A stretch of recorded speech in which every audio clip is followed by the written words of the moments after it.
Hello, welcome to a new video. Today I am bringing you my October haul. This is going to be an extremely short video because apart from some pre-orders, I didn't really buy anything. So we're going to ignore the fact that I'm wearing the same thing as I wore for my wrap up because I am filming on the same day. But I've just added a cardigan to this one.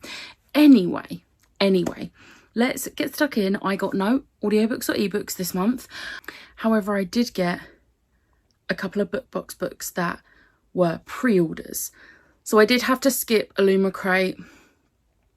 There wasn't an Afterlight, so I did have to skip Illumicrate just because money. But my Illumicrate Swordcatcher came and it is absolutely stunning. I am obsessed with how pretty it is. I absolutely love this. I mean, you're going to see another edition of this on this video, but I already have two arcs, the paperback and the hardback arc, so I've already now got 4 editions of this book, but I've read it and I loved it, so it's acceptable. It's fine. And then this is one that I'm actually quite shocked has already arrived because I only got this like last month, and it's Fairy Loot, and it is the Mysteries of Thorn Manor by Margaret Rogerson. It's the novella that links to Sorcery of Thorns, and I do have all of these Margaret Rogerson editions from Fairy Loot, and I refuse to buy. Now this, I understand this is going to make no sense because I refuse to buy that tiny little hardback of this book, which is the standard edition, to match my standard edition of the book. And I understand that that's like $12.99 or something, and this was like $22 or something, so this is more. However, this is a special edition. It's got gold edges, and we're not going to talk about it, okay? And then pre-orders. So first off, I got Throne of the Fallen by Kerri Maniscalco. I did get the Waterstones edition. Now I have the Fairy Loot editions of the trilogy, the first trilogy. This is a continuation, like, so this is like a series sequel. However, Fairy Loot, I don't like the colour they've gone for. They've gone for this like green, a light green, and I'm like, those are black dust jackets. I need to keep the aesthetic. So I went with the standard, but what I didn't realise when I bought this was that this was the Waterstones edition that I was getting. Like, Waterstones are going all out with their exclusives now. I was like, shooketh to my core. And it's not signed, I don't think.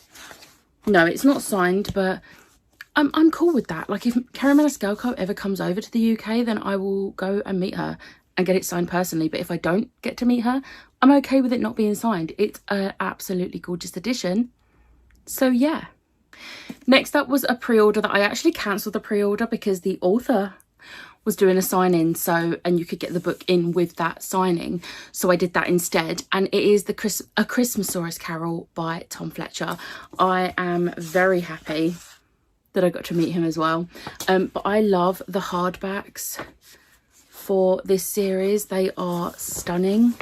So obviously I was getting this one, and like I said, I had pre-ordered it and it was like £14 to pre-order, but then when his tour got announced, it was £14 to pre-order the book and a ticket to the sign-in. So I was like, well, why don't I just cancel my pre-order? And I bought a ticket and I went and got it signed as well, which was perfect.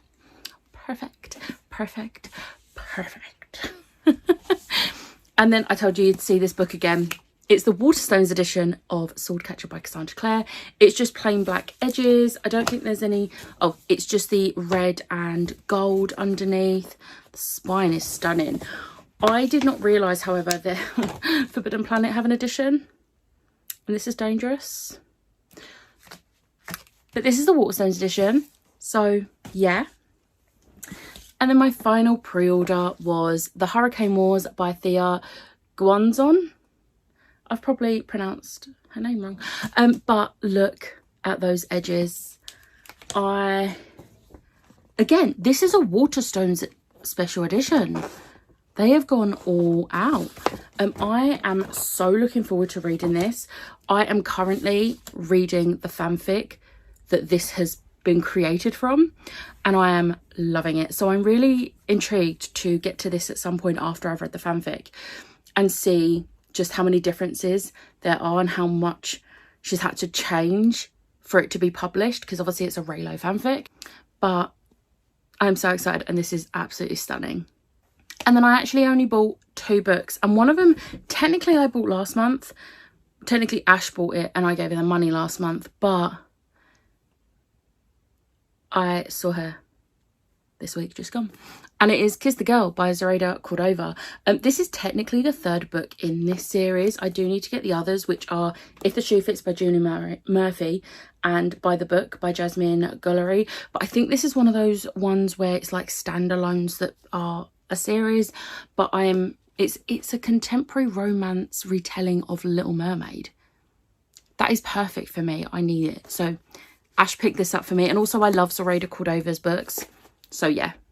And then the final book, we met up at the beginning of October, like it was me, Ash, Lisa, Jem, Chloe, Meg, and we obviously went to Waterstones Piccadilly, and I had money on my Waterstones card. I had points saved up on my Waterstones card, so I said, if I don't find anything else, I will pick this up to make Chloe happy. And I didn't find anything else, so I picked up The 7-Year Slip by Ashley Poston. I am very excited to read this because I love Ashley Poston's writing, and there is a in the Dead Romantics, it's my biggest trigger. So whilst I am very much looking forward to reading it, I have to go into that at a certain point, whereas this doesn't have my trigger, which Chloe very kindly told me. I very much appreciate this, because she's the one that warned me about my trigger in Dead Romantics. And then when she read this, she was like, you need to read this because it doesn't have your trigger in and you're gonna love it. So I bought it. Will I get to it anytime soon? Probably not, because this is me and that's just who I am as a person. But I own it now, so I'm more likely to get to it sooner. But that was it. That was my haul. That was my haul. Who am I? Like, seriously. But I hope you enjoyed this video, this very short video. If you did, hit the like button, hit the subscribe button, and I'll see you next time. Bye.